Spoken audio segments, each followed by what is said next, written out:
I have a lot of interesting stories that came out of Black Hat and Defcon from last week.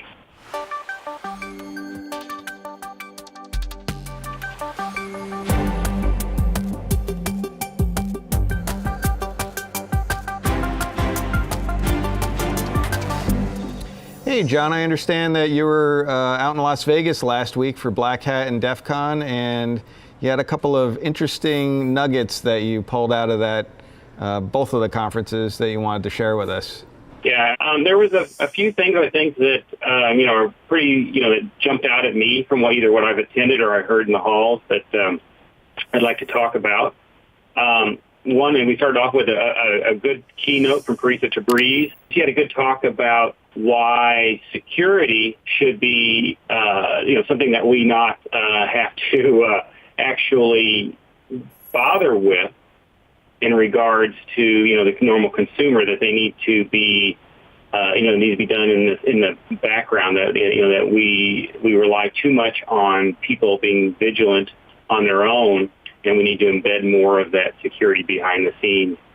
Of course, the Intel chip, the chipset stuff like the meltdown specters, which we've talked about, almost ad nauseum, continue to be an issue, continue to be new subjects of discussion. Unfortunately, I think we're not going to be out of that picture for some time.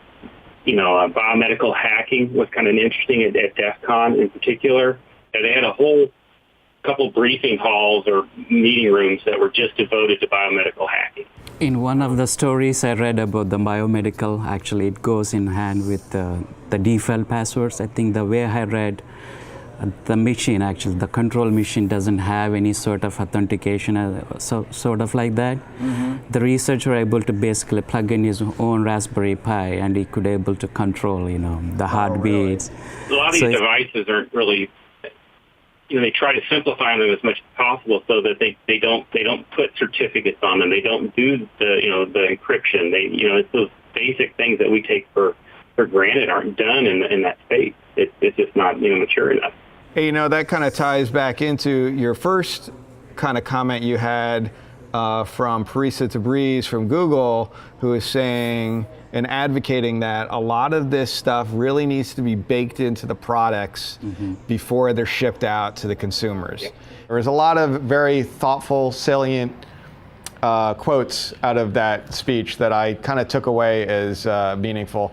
It sounds like you had a good time. You were at Roots Asylum as well, right? Yeah, yes, I was. I think that's every time I go to Defcon, I just absolutely love the work that's being done at the Roots Asylum, which, if you're not familiar with that is, it's about 6 years old now, I guess, maybe a little longer. Essentially, it is almost a conference within a conference. So for kids, they can come into this large room usually, and there's various stations, and they can do pretty much what the adults are doing, but in a more controlled, obviously, environment. They can come in, they can take apart computers, they can do some soldering, build things, try out some hacking things. So it kind of fosters that creative side in people so that they kind of have a good ground floor if they go into the cybersecurity field.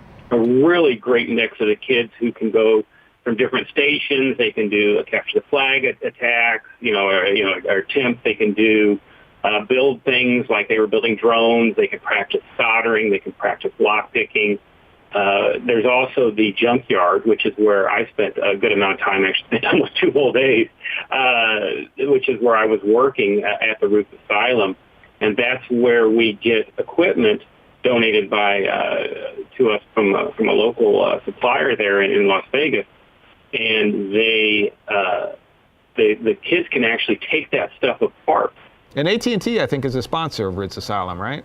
Correct. We're a sponsor of the asylum, and we also run what they call the junkyard station. So we man that and provide that for 2 days. It's a fun conference. Like I said, the Roots thing is probably the highlight of any week that I spend there, but certainly any professional in the security field should at least experience once in their career. I just have to recommend either Roots or either Black Hat or Defcon, or preferably both if you can swing it. Right, I agree. I try to get there every few years or so, but can't get there every year. And I definitely agree. It's a fun time, and it's very educational also for everybody. All right, thanks. Thank you, John.